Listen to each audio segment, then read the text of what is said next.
DDS. From the DDS studios, we are your hosts, Blake Melton, Bradley Newberry, and from the Man Cave, it is Matthew 2, Tone Blue Parker. Parker, whatever. He's from Santa's workshop. You are clearly not in the Man Cave, and you are in Santa's workshop there, and clearly in the Christmas spirit. Hey, hopefully y'all been good boys and girls because I'm making up presents for everybody.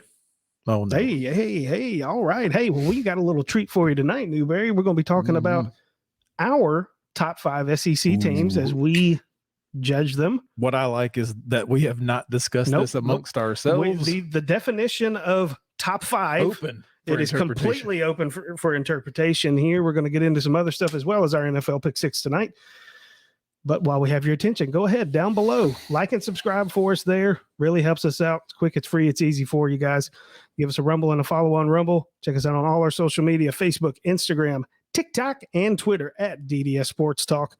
And you can download the audio versions of these podcasts on all your favorite podcasting platforms. Newberry, tell me more about the top 5 SEC teams. I mean, so everybody likes rankings, right? I mean, we've already discussed on multiple podcasts that rankings don't really mean anything. So here we go. We're going to throw some BS against the wall here. I made a Newberry's mathematical formula to come up with I actually ranked all 14 teams just in case you wanted to know with my mathematical formulas. But do you have any scientific reasoning behind this, or are you just going with what you saw on the field? Well, I mean, what you see on the field is really what you get, in my opinion, with these teams this year. I think that we had some teams that we thought were going to be a little bit higher than they ended up being. Kentucky. I look forward to the discussion that we have about some of those teams. So yeah, I'm looking forward to it. I don't have any specific mathematical equation like Newberry does. Right. I'm looking more just from a fan's perspective, kind of the way the college football playoff is supposed to be judged, which we'll talk about that criteria a little bit later. I want to hear how Parker did it. How did you come up with yours? It is funny that we did not, literally the only thing we talked about was a text like, hey, there's going to be rules for this? No. Okay, move on. So I didn't do it like a power ranking or anything like that. I did it as a combo of what we thought about these teams coming into the year and how they outperformed their expectations, plus where their trajectory is as a program versus where it was a year ago. So I tried to take those two things and meld them, and that's how I came up with it. Yeah, that's going to be an interesting list. It's going to be interesting to kind of see the differences, if there are any, amongst these teams, which I have a feeling there's going to be vast differences. It's going to be so different. So do we go round table style? Start at 1. Are there going to be any surprises here at number 1? Well, let's look from the fans' perspective first. I think from the lay fan, you're going to be looking at this and you're going to say Georgia is the best team in the SEC this year. Parker, what did you come up with? I don't have Georgia in my top 3 for how I did my criteria with how they should, if you go by my formula of what we thought they were going into it, where they're headed, I don't care, fellas. Call me a homer or not, but if you go by my process, Tennessee is number 1. They had zero reason to show up to that last game, but instead of quitting like most college teams, they responded. They have a real coach, depending on recruiting service you look at. They have the top recruit in the nation coming in, the highest Tennessee has ever gotten. NIL, Tennessee's on top of it. They're one of the first programs to go aggressive after it. Alabama, Tennessee, that game had recruits at it. And if you're telling me every single one of those kids don't sign up and come to Tennessee on signing day here in a few days, it's absolute baloney. Tennessee, number 1 by my criteria. I mean, it was a memorable season, right? It really was. Based on what we thought Tennessee would be. Sure. I mean, what a fantastic season. Sure. South Carolina, kudos to you too. My mathematical formula is I took wins times 2, total offense, stack ranked them 14-1. So if you were number 1, as UT was, you got 14 points. Total defense, 14-1. Georgia was number 1 in the SEC, got 14 points. And then strength of schedule, stack ranked 14-1. And coming in at number 1 with 62 Newberry points was the University of Georgia. Number 1. Where did their strength of schedule fall for you on that? It was number 3 in the SEC. Golly, it felt like it was just trash, didn't it? Number 3. Oh, I got them behind Bama and UT. Yep. That was that's actually part of the college football playoff criteria as well. Strength of schedule, head-to-head games. Results versus top 25 rankings. Results versus common opponents and conference championships. I was just saying I completely agree with you. If we're going to go by like who the best team is in SEC, it's Georgia. That's number one. Sure. What about number two for the fan? From the fans' perspective. Number two, I don't think it's even close. I think in this year in particular, I think it's hard not to say that Georgia and Tennessee are pretty much head and shoulders above everybody else, especially in the East. But there's an argument there to say that they're head and shoulders better than anybody in the SEC. So that's who I got in my number two spot, University of Tennessee. Trajectory really plays a part on this one for me. There, fellas, number two for me on this list, it's going to be LSU. It's for one reason only. The team made the right hire with Brian Kelly. This team is on the right path. I believe in the next 3 or 4 years, Kelly did what Orgeron did before him, Miles did before that, and Saban did before that. He'll be the 4th consecutive coach at LSU to bring home a national championship. Now just don't start taking selfies with co-eds after you win. Jeez. Kind of rough down there in the bayou. It gets lonely. With my mathematical formula, it was close. I mean, the top 3 in my list were 1, 2, 3, mix them up very close. But with 58 Newberry points, I've got the University of Alabama with the same amount of wins, points with the Vols. UT was number 1 in total offense. Bama was number 2 in total defense. I think it's where it kind of separated just a little bit. But only 1 Newberry point ahead of the Vols. So I'll just go ahead and start. I got the Vols at number 3. Okay. Number 3 and number 4, I had a kind of a tough time delineating between who's going to be where there. Right now, I've got Alabama at number 3, but my number 4 is very close right there with it. And it's tough when you look at the head-to-head matchup and you got a pretty strong case. But I'm looking at Alabama. They've lost they lose their games by a combined 3 points. 4. 2 points. Yeah, whatever it is. And you're sitting here, there's a huge argument right now. Should Alabama be ahead of Tennessee in the college football rankings? Because I told you, I read from the college football playoff website what their criteria was. Well, Tennessee is better than them in all those, but yet they're ranked below them. I don't know. Just saying. Different topic. It is. I put something on Twitter and I specifically put my name by it because I knew not everybody would agree with it.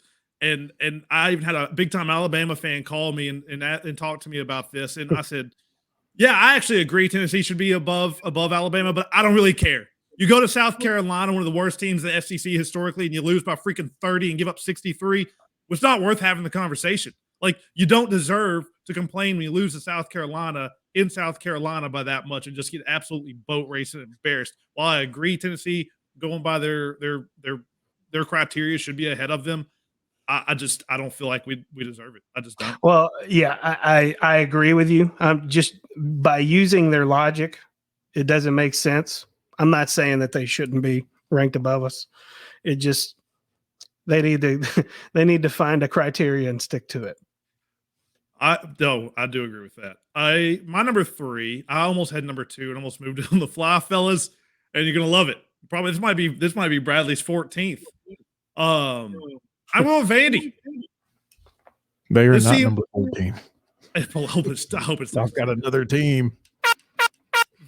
Vandy was picked to win 2.5 games this year, and almost everybody was taking the under on that. The previous coaching staff left this team in shambles. Clark Lee's the real deal. You can see kind of where I'm going here. 1, 2, and 3. All three seem to me have found their coaches. Vandy ended a freaking 25-game SEC losing streak on the road and then finished it up with a win at home against Florida. Well-deserved. I just think if you're sitting at home right now and your fan bases, I think if you're a Vandy fan, you're probably one of the more happy fan bases in the SEC tonight. It's a fair argument. Number 4 for me, using my mathematical formula of wins, total offense, total defense, strength of schedule for this year. I didn't project in mind. Number 4, I've got with 48 Newberry points, LSU. And honestly, I'm kind of surprised because I personally didn't think much of this team going into this season. I really didn't think much of the head coach, but proven wrong. Yeah, I mean, I've got them at my number 4 slot again. I had them at a really close, 3-4 with Alabama. But the head-to-head, it kind of throws a wrench in everything for me for sure as far as my logic. But I have to go back to the fact that Tennessee just went down there and absolutely boat raced their ass at home. I get how they finished the season. They're hot right now for sure. I'm still not convinced about LSU. I've got to see a bigger body of work here from Brian Kelly with LSU. Is this for real or is this a flash in the pan? Right now, it's a hot hand. You got to give them credit for that. But I don't know. We'll see about next year. We'll say that. But right now, I've got them in a close 3rd or 4th here with Alabama. Number 4 went with what you guys did at the beginning there. And I went Georgia. I can't leave them off the list. They're going to probably win the national championship. But this just kind of feels like they are what they are. I mean, it's kind of what we expected. You know what I mean? It just feels like they're on cruise control. I've watched Georgia, but I haven't watched a ton because I'm surprised by that strength of schedule because I feel like they were playing cupcakes all the time. I don't think they've looked particularly good. They kind of strolled through it. I don't know. Something's not exciting about this Georgia team to me. And I can't quite put my finger on it. I can't disagree with that. We'll talk about a little bit if they somehow can they slip up in Atlanta this weekend. Yeah, we'll see. I don't think it'll happen. But number 5, we're probably going to have a hodgepodge here with my numerical rankings. I somehow landed with Ole Miss at number 5 with 43 Newberry points. I don't really like it, but the numbers are the numbers, and I don't really have anything good to say here. There's a lot of controversy around the head coach. Dart, is he going to be the quarterback again? I don't know. I don't even know. I haven't even studied. But 43 Newberry points. There were other teams close behind, but I have officially Ole Miss. Yeah, I had several teams kind of. I mean, this is kind of what we expected. I think at the beginning of the year, there's going to be kind of that bunch right there in the middle. We didn't know exactly who they were going to be, but I tell you, we hit the nail on the head about Ole Miss this year that they were going to finish with just falling off the cliff. Start strong and then, though the record matches, I'm going South Carolina right here, number 5. Ole Miss with a 3-game losing streak right now, and South Carolina with a 2-game winning streak against top 10 teams. It's hard not to say it. I mean, they went in there and they whipped Tennessee's ass. Spencer Rattler all of a sudden showed up last 2 games of the year. Is that the guy that he is, or is it just, balling out for a couple games? I have no idea. I've got to see a bigger body of work. Man, that guy woke up at the worst possible time for Tennessee fans because he looks like Peyton Manning out there for 2 games. I mean, he just looks incredible. Like he just can't miss. And hey, number 5, much like you, people thought this team was dead, including me, and then they went and did something to totally redeem themselves, and that's South Carolina. Yeah. I kept them at 5 because of just how horrendous it started off. But that team did not quit. They again have a coach there. I know a lot of South Carolina people wanted to jump off the roof of buildings, and then all of a sudden, and then now they're the greatest team ever. But so I just think the South Carolina team, honestly, is like last year. They have more wins than they are good. And that goes to coaching staffs to me. And congratulations. They really did close it out well. Yeah, and I'll tell you one thing to watch out for is, you look at the recruiting classes, South Carolina's not that far off from teams like Tennessee as far as talent that they're recruiting. So it's going to be interesting to see kind of what happens here in the East. That win over Clemson, where they're battling for in-state recruits, and where the trajectory these 2 programs are having could change everything in the recruiting. Yep, totally agree. Man, just for you 2 to know. I want to know. That came in at number 14 with Newberry's mathematical formula was Texas A&M. Right where you belong, Jimbo. I mean, that's a combination of lack of wins, lack of offense, lack of defense, and strength of schedule. You have earned number 14. think how bad they are, y'all. Like, all three of us did this different ways. Brad's got the Newberry points, which are awesome. Comes in last. Yeah. Blake's looking at a fan perspective. They're definitely last. I'm not even going to ask that. Yep. And you look at what mine, I'm gonna say. at where we thought they were going at the beginning of the year, where I think they're headed now. There ain't no way they're not last. If they were, I wish I could put them 16th. It's just they're behind dead Oklahoma last. and Texas. Yeah. Jeez. Do we want to touch on some championship games? Let's do it. College football championship games, right? Utah versus USC. I don't know the lines. I didn't prepare for this. Right now USC is a 2.5-point favorite against Utah. The coward Lincoln Riley, who ran away from the opportunity to play against SEC teams. He ran out to the JV league. He's out there playing JV teams. And he's still only a 2.5-point favorite. Well, he's got I've been saying all year with CJ Stroud at Ohio State to lose the Heisman, and he did. He lost it. It's going to be out there in USC's who's winning the freaking Heisman. And Cam Rising for Utah's hurt, by the way. Utah won that game earlier in the year. Utah had a tight end with 16 catches in that game. They still barely won. Like, good luck replicating that. And guys, I'm not Mr. Conspiracy, but get ready for a conspiracy. Here we go. I'm also not one to blame the refs, but I'm about to blame the refs. If you watched last week's game USC was in, they held constantly. I'm talking down the field, illegal blocking, all over the place. You know how many flags there were for it? None. And it happened every single play. And if you think the Pac-12 refs are going to potentially let one of their teams not be picked for the playoffs because they're called holding too much, I'm just saying, if there is a over-under on penalties, if you can bet against USC, take the under, because they are going to swallow their whistles. They're a bunch of swallowers. I mean, Pac-12 refs are swallowers. That's what I heard. Ohio State's going to be rooting for Utah and the Utes, but I'm taking USC here. It's less than a field goal. Yeah. Sounded like you wanted to go Utah. Go ahead and pull the string there. You know what? Fuck it. Utah, go out there and kick their ass. Kick the coward's ass all the way back to wherever the hell he came from. Utah, and right here. They could. But Utah stinks at stopping the run outside the top 100. USC's, everybody talks about their passing game, but their running game's within the top 5. I think USC wins and covers this game, but I will make this very clear. Much like Lincoln Riley was in Oklahoma and had an offense and no defense, USC has an offense and no defense. And again, they're playing against the JV squads out there. I don't even like Georgia this year, but if Georgia and USC end up playing, it's not going to be a weekly best bet. It's going to be a year best bet. Yep. The house. Totally. Kansas State versus TCU. Is this another 2.5? Is this another example of the refs may swallow the whistles so they can get a team into this playoff? I mean, is TCU this team of destiny that everybody thought that Tennessee might have been this year? You know, once they fell off, you know, does that mean that it's TCU's year? I mean, they're 2.5-point favorites here against K-State. I don't know. I don't know if K-State's got the juice. What do you think, Parker? Well, I've been on talking about TCU all year long. And when these two teams played earlier in the year, guess what? K-State didn't have their starting quarterback. Guess what? In the middle of the game, their backup quarterback got knocked out. Mm-hmm. So they had the third string guy in there. And this week, their starter, Martinez, is going to be in there for some packages, but not the whole game, but their backup's perfectly fine. TCU's got a Heisman finalist quarterback in Max Duggan.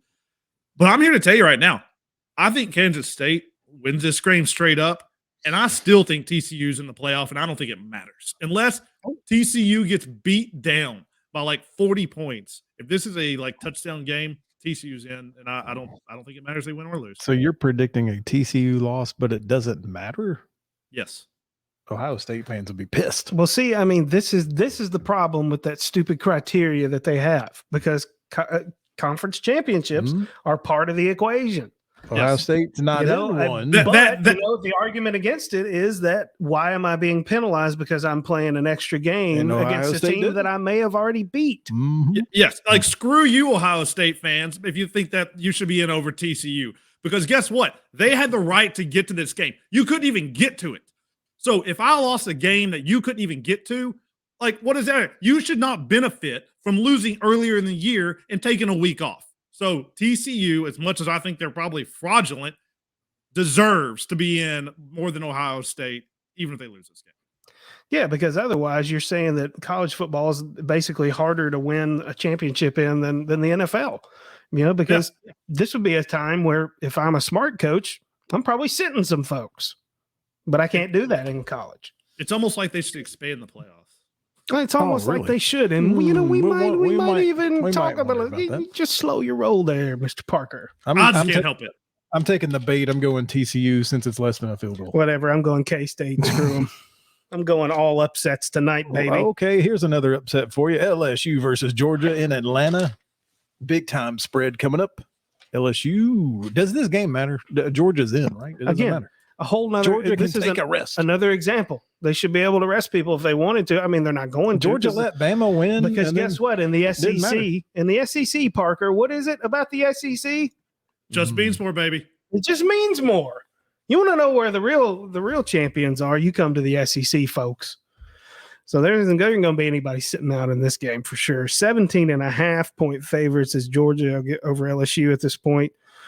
I think that's ludicrous. I don't think that Georgia, I mean, Parker talked about how kind of boring it is to watch this team. I don't think that they have a very explosive offense. And I don't think that, I know they have an elite defense, but I just don't think they have the kind of firepower to put up that big of a number. I don't know. I would take Georgia up to 30-point favorite. I'm taking Georgia. Usually, in some of these other ones where I say it doesn't matter, if Georgia would have won last year, I would be saying that about this. But they didn't. They lost. I mean, they're 3-6 in SEC championships. By the way, of those 6 losses, 4 of them were to LSU.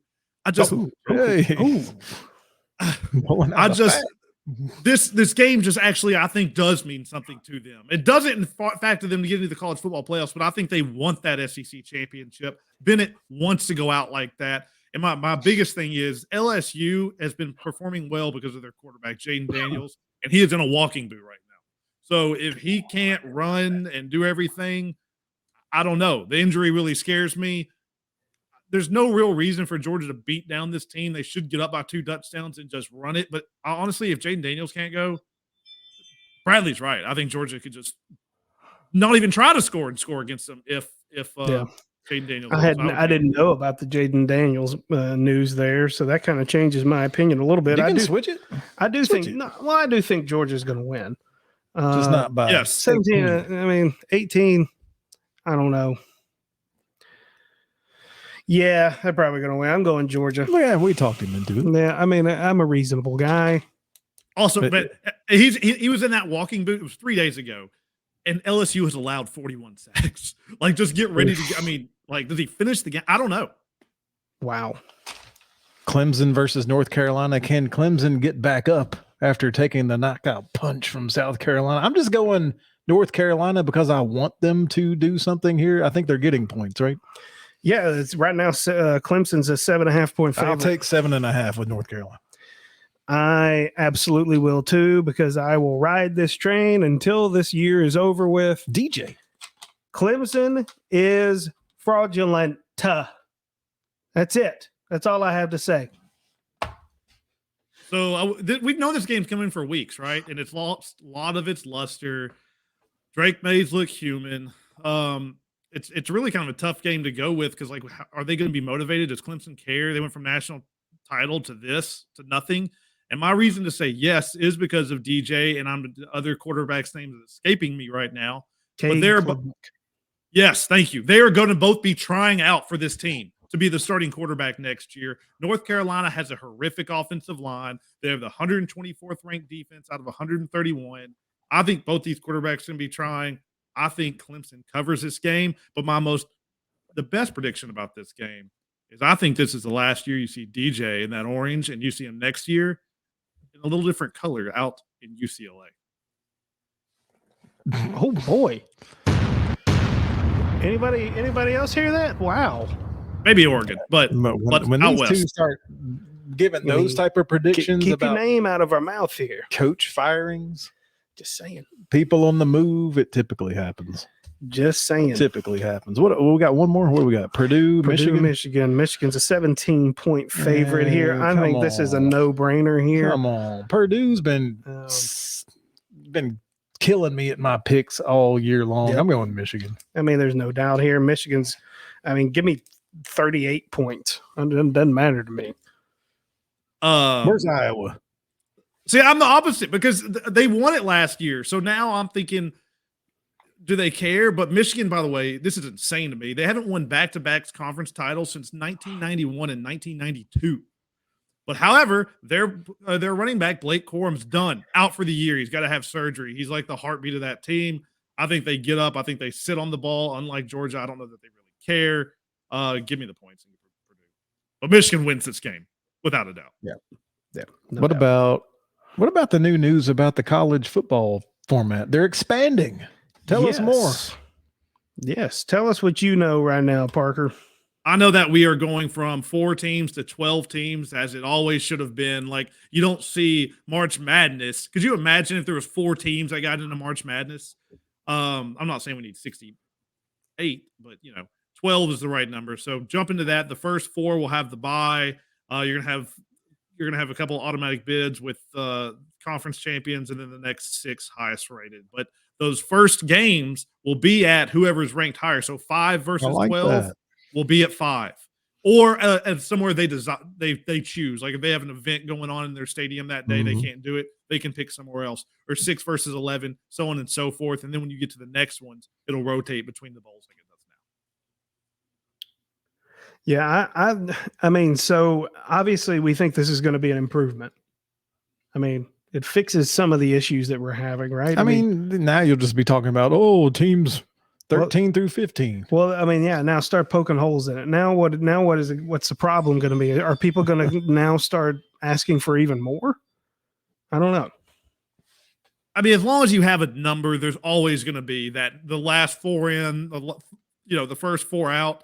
But there are teams that deserve a shot at this. You should not have to be perfect to get a shot at this. Like Tennessee, I don't care what you think of them, deserves a shot. Alabama deserves a shot. Kansas State, Utah, Penn State, Clemson. Well, maybe not Clemson, but these other teams deserve a shot. I would argue Florida State would beat any team in the country right now outside of maybe Georgia and Michigan.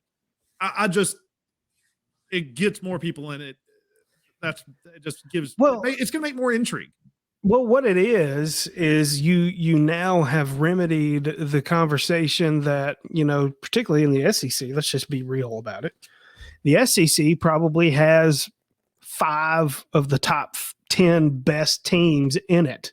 They would never put them all. But they can't because of the records, because we sit here and we beat each other's ass every week. And then you have teams that are kind of moderately good. That'll sneak up and get somebody like a Tennessee, like a South Carolina did. And, it's a grind to play in the SEC every year. So, I mean, you never know. I mean, I think this gives a lot of opportunities to other teams, like Parker says. It should. Other conferences should love this because traditionally 50% of it's the SEC, right? Like that's not going to happen with this. Or will it? I doubt it. I doubt it. It would be something pretty exceptional. I could see 3. But teams like a Cincinnati, last year's Cincinnati team, they get whipped in the first round. Well, but it's still fun. It is. It's still fun. Iowa, it's still fun. At number 12. Shit. I want to see Iowa versus Tennessee. Yeah. All right. Did I hit something? No, I don't know what that is. All right. Anyways, anything else from the college? Wait, I've got one I've got to tell you guys about. It's at Conference USA. This game is tomorrow night, Friday night, in case you listen to this at a different time. Guys, this is fun. It's North Texas versus UTSA, and this is the Mean Green's biggest game in like 15 to 20 years. And you're going to love this. I made this point about Pickett and Hooker. Older quarterbacks in college are just grown men and should be better. Let me take you to the extreme in North Texas. Austin Aune. Let me just tell you, before I tell you his age, he was drafted in the 2nd round of the MLB draft by the New York Yankees. You want to take a guess at what year he was drafted 2nd overall? Because it was in 2020. 2012, he was drafted. The man is a 29-year-old quarterback for North Texas, and he's a junior. I'm just telling you, it's incredible. He's an old man out there playing. There's hope for all of us. We can still be kickers in the league. Give me North Texas and the old man to just win. Yeah, buddy. I love it. I love it. I love it. I love it. Dude, I mean, Chris Winkie was what, 27?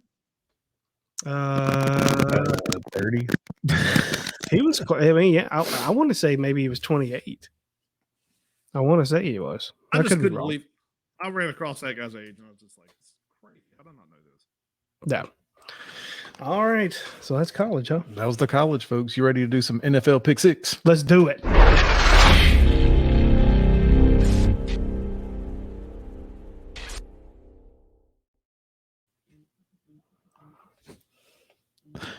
Well.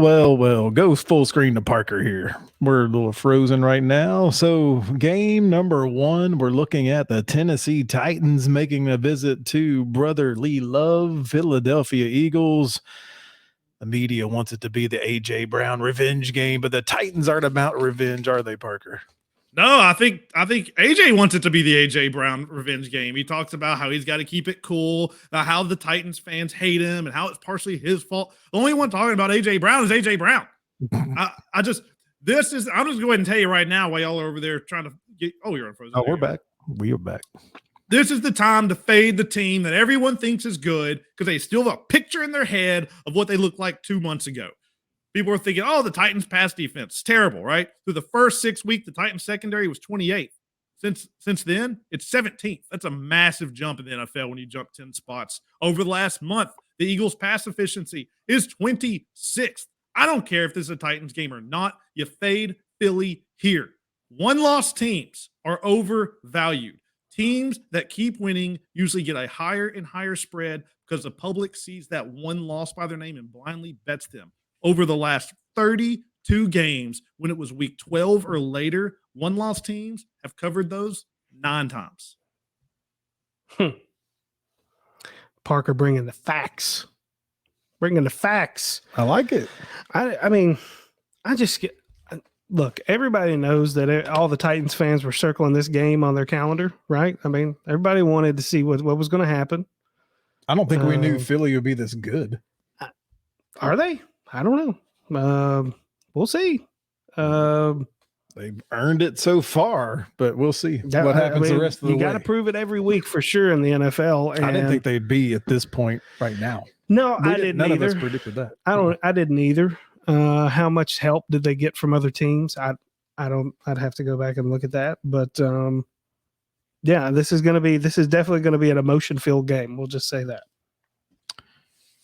Well, it's definitely not strength on strength. I mean, you've got a Philadelphia defensive line that's probably going to have their way with the Titans offensive line, unfortunately. Probably. Derrick Henry would love to get the running game established again. I love the little dump off pass, man. That's been filling up our FanDuel and DraftKings money book for the last few weeks. A little Derrick Henry receiving yards. Yep. I just hope they don't try to force the rookie to try to prove a point against the Philadelphia Eagles. Not saying that Burks couldn't do it.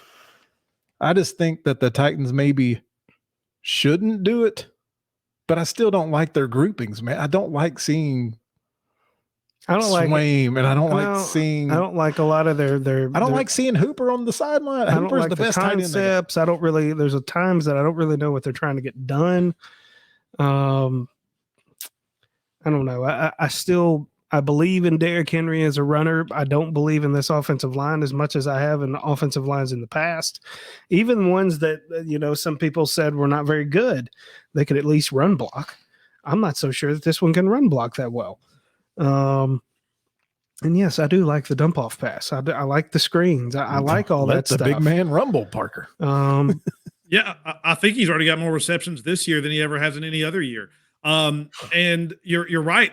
Our offensive line is horrible. I mean, it's injury after injury after injury, and hopefully, and it looks like Ben Jones is going to be back at center this week, which is a massive, massive upgrade. Just in time for Jordan Davis to come back for the Eagles this week. That is true. And they do good at beating the offensive line and getting to the quarterback, but their rush defense is ranked 24th in the league. And the thing that's funny about that, they've gone up against the second easiest offenses for rushing.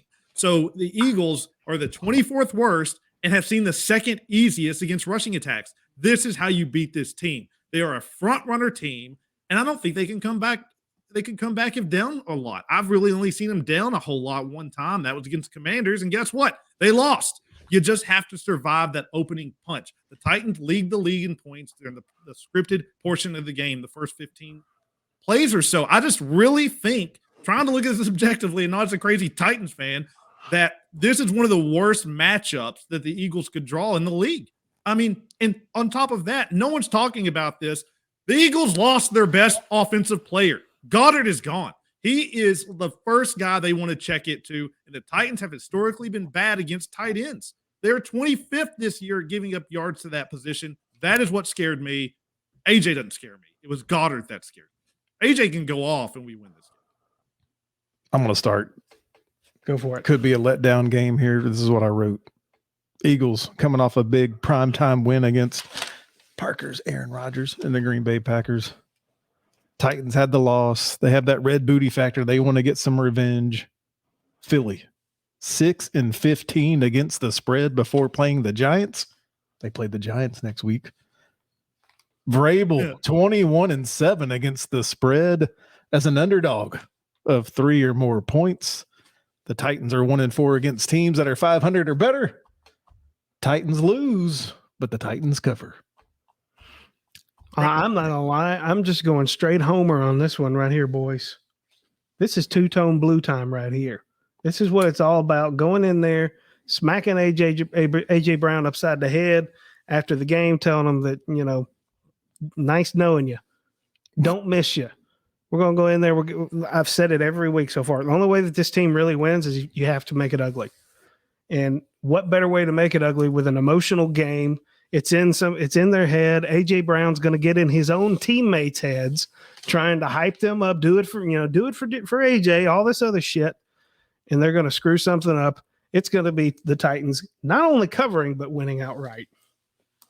Not only do I think that the Titans just could win from a just play perspective, but just kind of like you mentioned, I honest to God think AJ Brown is going to Jalen Hurts, who's the godfather of his child, one of his best friends, and say, hey man, throw me the ball. I got to show up against the Titans. And he's going to force it to him.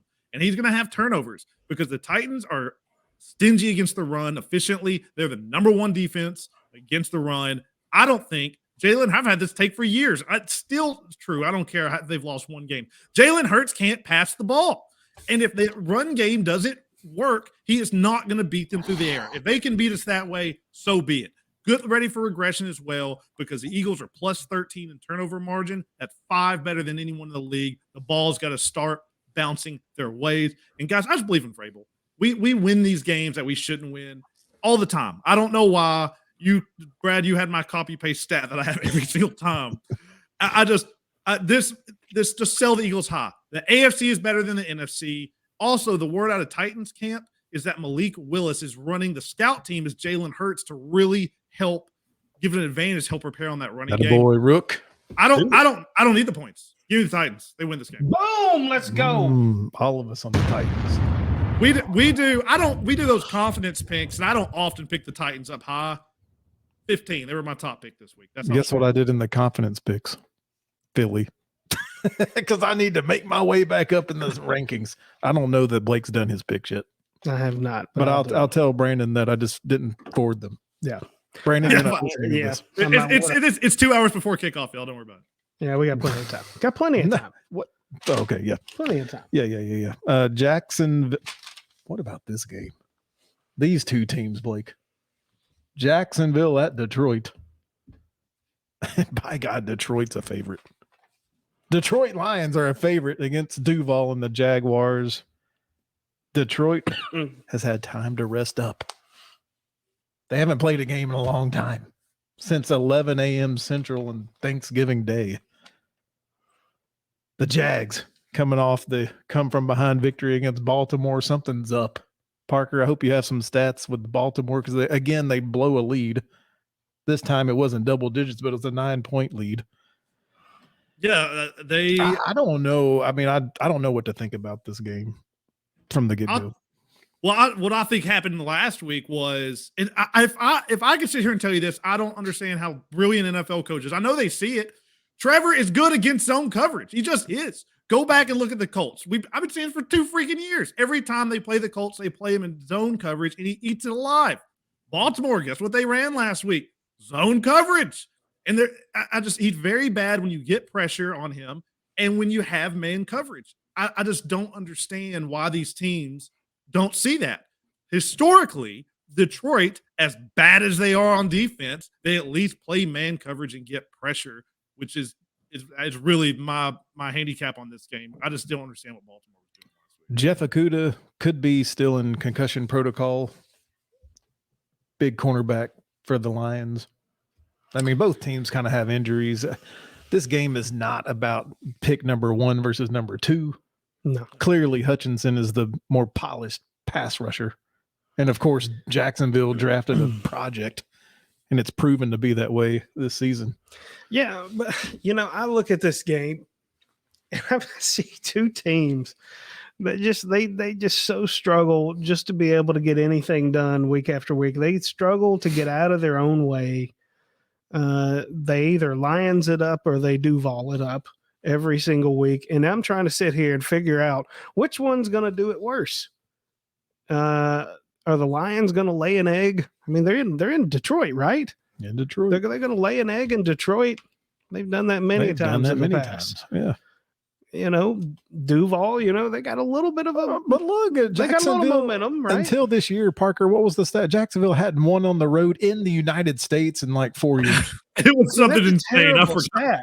That's such a terrible So stat. can they do it twice in 1 year? They've already gone out to Cali unbelievably and beat the Chargers. I don't know. I don't know that I'm this that is confident. one of the I don't have a lot of confidence in either one of these teams. This is why it's such a difficult game to pick. But you know what I'm going to do?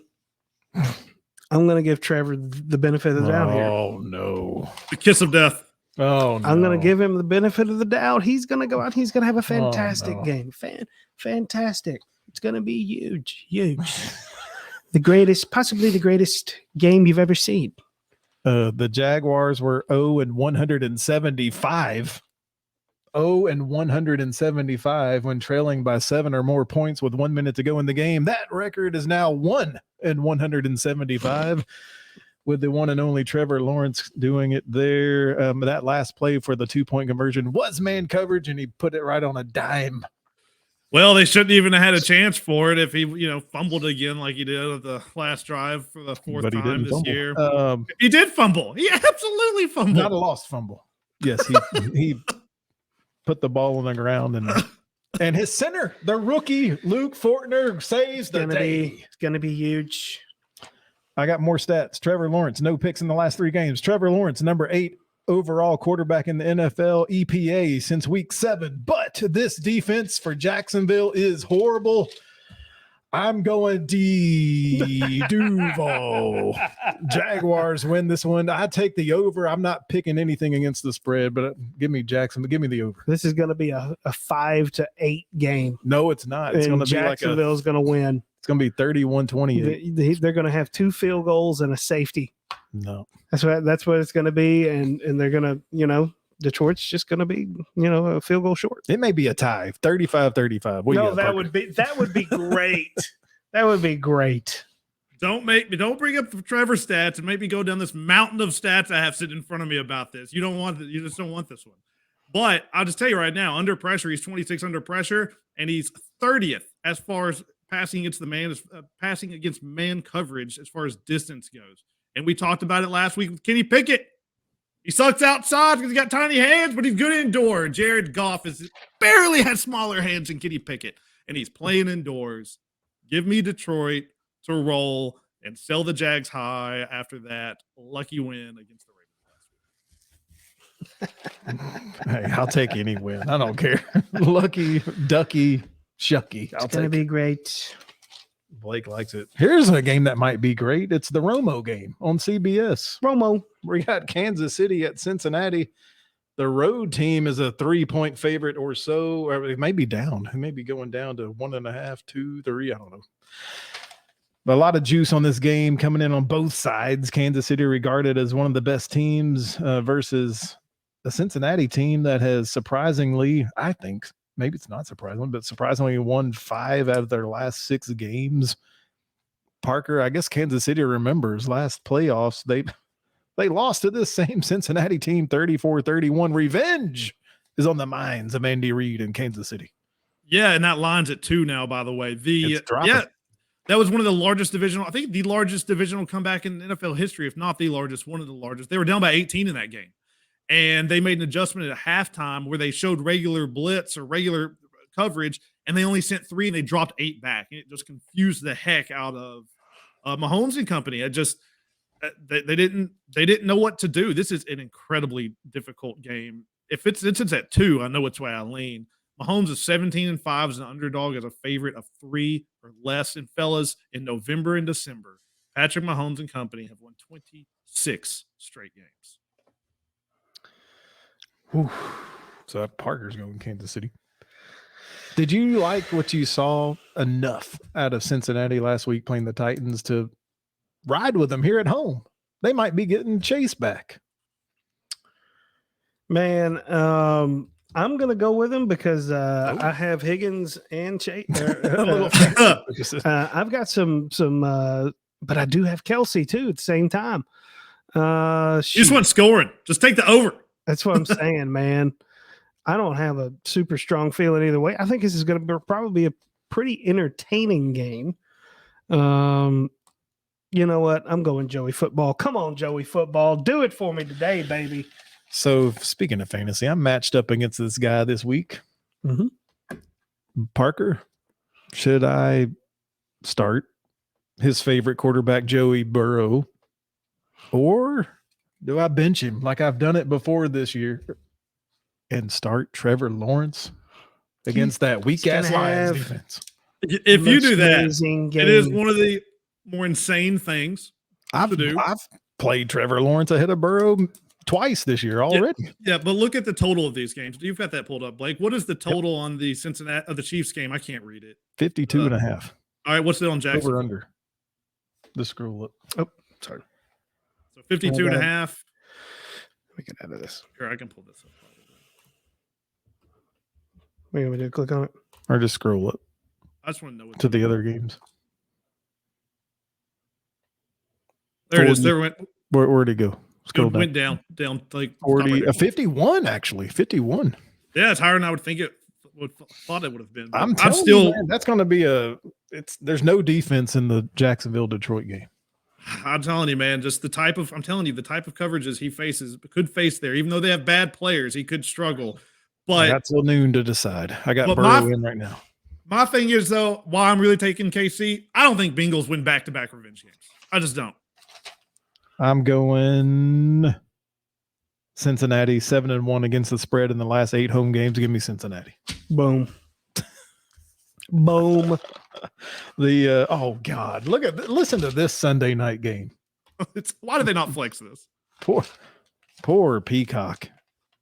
The Indianapolis Colts make a visit to the Dallas Cowboys. Holy Hannah. Dallas is hovering between 10 and 11-point favorite. Blake, I asked the question. No, actually, let me ask Parker this question. Parker, what time is it? Because Coach Jeff Saturday don't know what time it is. No, you're right. So it was funny because just a few weeks earlier, he was on ESPN criticizing Indy and their use of calling timeouts. It's absolutely fantastic. And he's done. The experiment's over. It's done. He's gone. Yeah, I mean, we all thought it was kind of a kooky move in the very beginning. It didn't really make a lot of sense to bring in a freaking analyst that's been sitting in the ESPN studios talking shit about you all year, and just because you're drinking buddies with the owner. I guess it has its perks, but yeah, I think that I'm going Dallas on this one. I am going all the way. Big number. I don't care. Breaking Iowa news. Cade McNamara, who was starting for Michigan, who got replaced by J.J. McCarthy, is transferring to Iowa. So here comes the transfer portal news. But, yep, it's transfer season.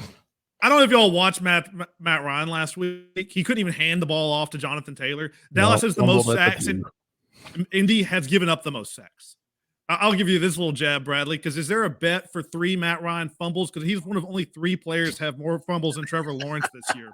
This is a massive number, and I rarely take these. But I can't back Indy, man. I can't do it. The only way they do it is if Jonathan Taylor goes off against a fairly weak run defense. Dude, Cowboys are going to win this game by like 40. All right, here we go. Here we go. I got to make up some ground on you guys, so I'm going to be the contrarian. I'm going the other way. I wrote down the Colts are number 2 EPA run defense. The Colts are number 8 in pressure rate as well. The underdogs are 114 and 84 against the spread in Cowboy games. And guess who the underdog is? Give me the Colts. I don't know how, but give me the Colts. Your faith in Jeff Saturday. That's exactly what it is. No, what time? Dadgummit. No. Best bet, you can pick props, favorites, underdogs.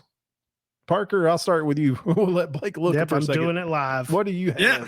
So I've got last week, Marcus Mariota was very good to me and over in passing yards. So I'm going to go back to that powerful passing game in Atlanta. Ooh. And I'm going to go to their tight end room. And not the tight end you might think because he's done for the year in Kyle Pitts, but Parker Hesse, Hesse, Parker Hesse, tight end for the Falcons, over 7.5 receiving yards. Last week he ran some routes. He actually looked pretty good. He had 9. So I'm telling you right now, over 7.5 receiving yards. Wow. It's going to happen. All right. While Blake is looking, I just went with a game, and I'm going to stick with a theme that I've used a few times here, and I'm going to the game of the New York Jets at Minnesota. The horn's going to be blaring. The people are going to be scolding. Skull for the Vikings. Cook, Jefferson, Thielen, they'll all be there. Bad Daddy Kirk Cousins is going to be the quarterback. But this defense is not good. The better quarterback is actually starting now for the Jets. They benched the kid, right? And now Mike White's in. Something tells me that the Jets are not only going to cover +3. I have a sneaky suspicion they may win, but I'm taking the Jets +3 as my best bet. I think they're the better team. I think it's a good bet.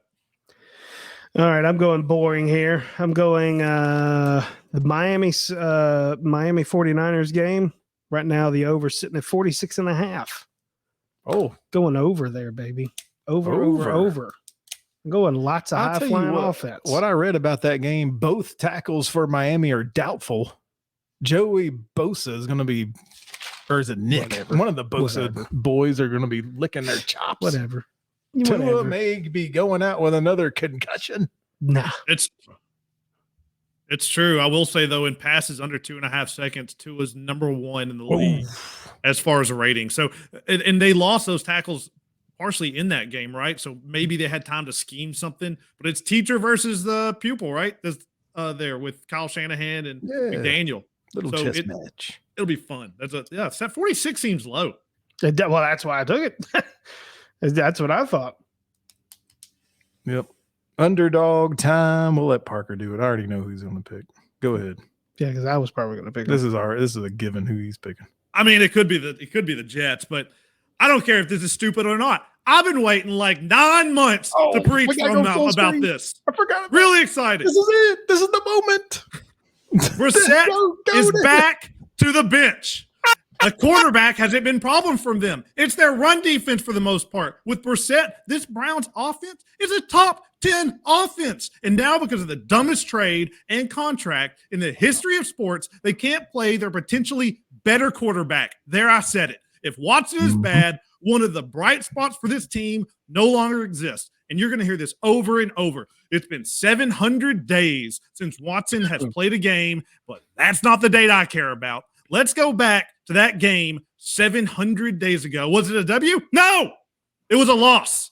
Game before that, L. Before that, L. Before that, L. Before that, L. You have to go back to Thanksgiving of 2020 that we didn't even celebrate because of COVID. 738 days since he won a game. And since it was Thanksgiving, guess who he beat?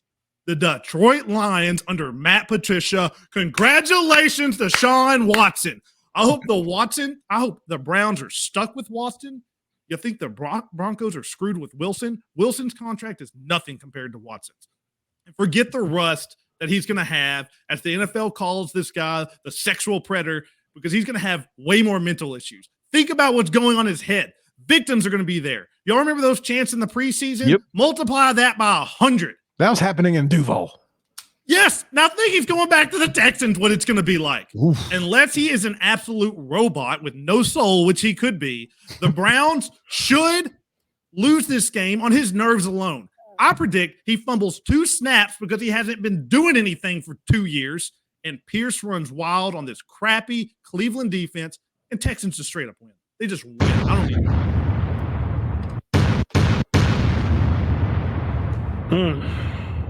Sorry, Ohio. Well, I forgot he told us last week that he was doing that. Yeah. So I'm going to take the one that I thought he would take because he takes it every week. I'm going Pittsburgh. That's exactly what I was going to do, but I'm going to be different. How is Pittsburgh a 1-point underdog?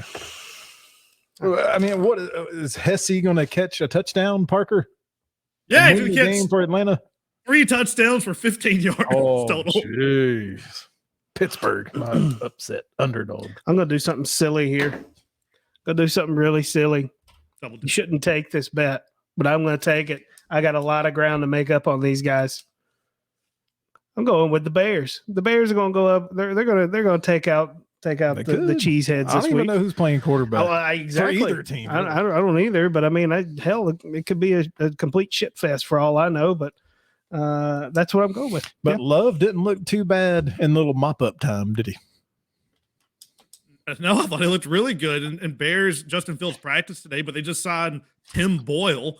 So, good luck with that. Yuck. All I know is how fitting. I hope you're so right, Blake, because Aaron Rodgers is famous for saying, I own you. I own this city. Well, guess what, Aaron Rodgers? This could be your last game starting against the Packers, and you could lose to the city. I think I'm ready to declare who the Colts will have as their quarterback next year. Okay. He's got an in. He's got a relationship with Pat McAfee. I'm saying Aaron Rodgers is the starting quarterback for the Colts. The Colts have a tendency to take geriatric quarterbacks, so you might be onto something there. It absolutely could happen. I mean, it makes sense. And Jim Irsay's just crazy enough to do that. That's a show. That is a show. Guys, thanks for joining us tonight for another episode of DDS Sports Talk. While we got your attention on your way out, hit the like and subscribe button down below for us on YouTube. Give us a rumble and a follow on Rumble. Check us out on all of our social media, Facebook, Instagram, TikTok, and Twitter at DDS Sports Talk. And you can download all the audio versions of these podcasts on your favorite podcasting platform. Gentlemen, final thoughts. Yeah, everybody this weekend, the minute the bowl games are announced, you need to run and do a few things. One is go bet UConn. It's the first time they're going to go bowling in 7 years. They had more wins this year than the last 3 combined. And please, for the love of God, go bet against Alabama, Arkansas, Ohio State, Kentucky, Oklahoma, and the others, because they're not going to be the college football playoffs, and it's going to only be a matter of time until their quarterbacks announce that they're not playing in the game, because they're potentially going to the NFL draft, and that spread is going to flip. My final thought, I'm going back in time. Bridgestone Arena in downtown Nashville is the official home of the Nashville Predators and lovingly known as Smashville. Well, on November 25th, Smashville became Splashville when a water main broke. You're right. Flooding portions of the arena. Many feared that it'd be months. A huge undertaking that operations were going to be shut down, NHL games. But due to the response and all of the work, the money, the effort. Only 2 Predator games have been postponed. They did lose or had to relocate the Music City Hockey Classic. That was 2 collegiate teams scheduled to play there. It's just, we'll learn more about the overall situation, but a good job in Nashville taking care of a potentially crisis situation. Absolutely. My final thought is a shout out to Team USA playing in the FIFA World Cup. They're playing this Saturday, December 3rd at 9 a.m. against the Netherlands. Everybody check it out this weekend. What a tough matchup. Absolutely. But as always, guys, it is Two-Tone Blue all the way. You guys be well.